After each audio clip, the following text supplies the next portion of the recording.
katika maadhimisho ya wiki ya maji, na katika maadhimisho ya hii ya maji kuna shughuli mbalimbali ambazo tunazifanya, lakini mojawapo ni kutambua mchango wa wadau pamoja na wateja wetu.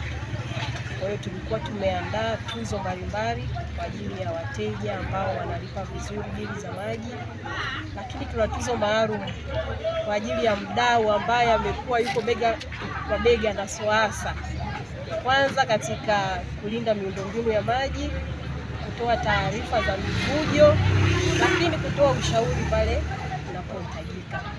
Na tumetambua mchango wako. Mara nyingi umekuwa ukipiga simu usiku, mchana, asubuhi, wakati wote kutoa taarifa za mivujo, lakini kutoa taarifa juu ya miundombinu yetu ya maji.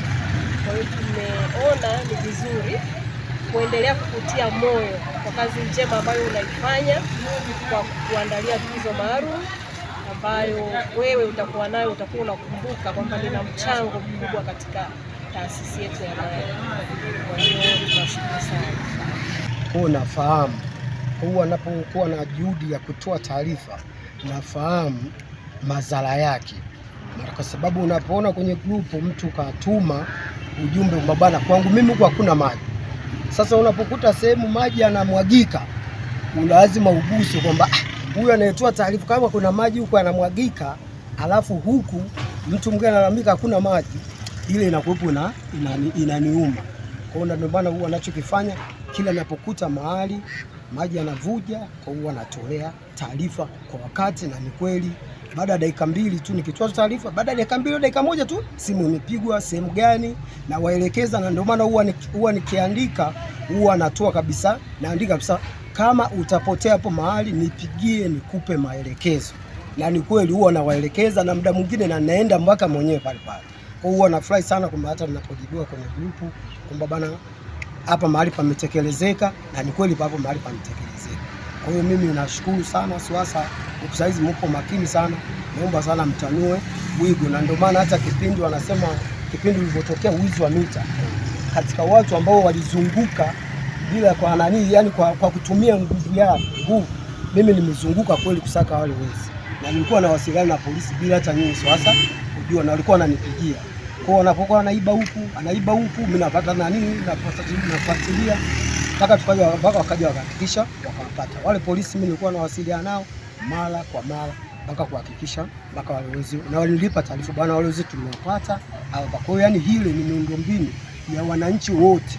Usifike ukakuta bomba limepasuka basi ukaanza kuchota maji kwamba usema hii bwana hasara serikali. Hamna, wewe mwenyewe mwananchi ndio unayeumia pale, kwa sababu ile ni kodi yako.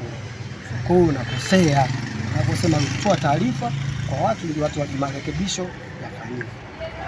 Napowakuta wanalalamika kwamba bwana nimezidishiwa bili, mimi huwa nawaambia sio kweli, isipokuwa nenda kwanza ukapate kwanza shule wakuelekeze, vinginevyo wale wenyewe SUWASA watakupa mtu ili uende mpaka nyumbani kwako. Na ni kweli umejishuhudia sehemu nyingi sana, mtu akienda nyumbani kwake anakuta bomba lake linavuja, miundombinu aliyoweka mbele ya mita ni mibovu.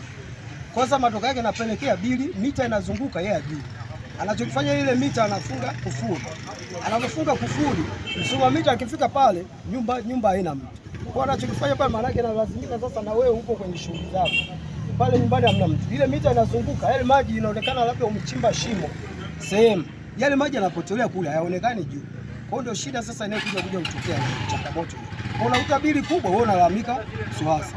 Bwana yule amenizidishia tu bili, amezidishia bili, kitu ambacho akina SUWASA hawezi kumzidishia mtu bili. Utakachokitumia nadhani ndio hicho ambacho utakachokipa. Kwa kama ni kuna hasara mbele, kuna hasara ya nani ya mabomba yako, kwa hiyo inakuwa shida. Kwa hiyo lazima tuweke miundombinu imara kuepuka adha kama hiyo.